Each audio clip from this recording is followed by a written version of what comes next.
This is the Liberty Jail Visitor Center. We're not allowed to take pictures inside, or videos inside, I mean. So I'm just gonna do a video of the pictures that I took and just explain a little bit about the jail itself.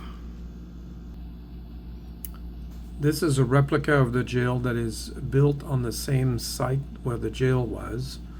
The only thing that is original for sure is the basement floor is using the same stones in the same spot. This is the entrance to the jail. It was actually two doors, and the door was locked so that the person actually guarding the soldiers could not get out himself. It was locked from the outside.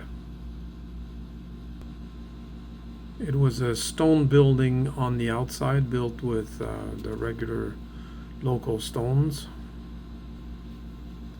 And there were stairs going into the jail. When Joseph Smith and his fellow prisoners were brought into the jail, he was the last to enter, and a whole pile of people came to watch them and jeer at them and make fun of them. And apparently what he did is when he went in, he just raised his hat and said, "Good day, gentlemen."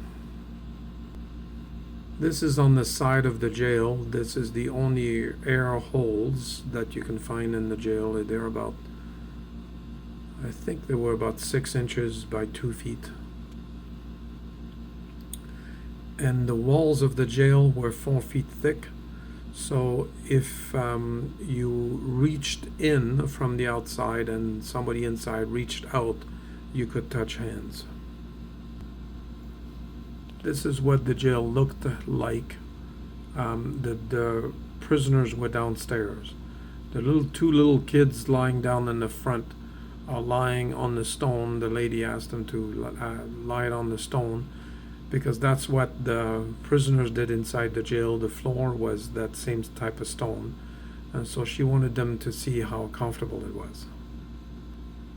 This is the basement of the jail where the prisoners were held. It wasn't a high enough ceiling to stand all the time, so they had to be crouched all the time. The walls of the jail were 2 feet thick stone, and then 1 foot of loose stone, and then 1 foot thick of oak timbers. So if you wanted to try to escape, you'd have to dig out the oak timbers in the first place, which is very difficult because oak is very hard. And then you'd end up with this loose stone.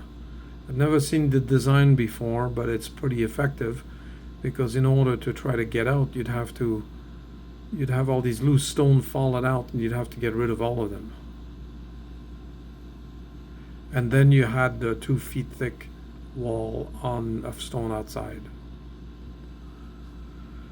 The roof of the jail also had timbers and stone, a layer of stone fairly thick on top of it, so that if you tried to escape through the roof or through the ceiling, the stones would fall on you and you wouldn't be able to get out.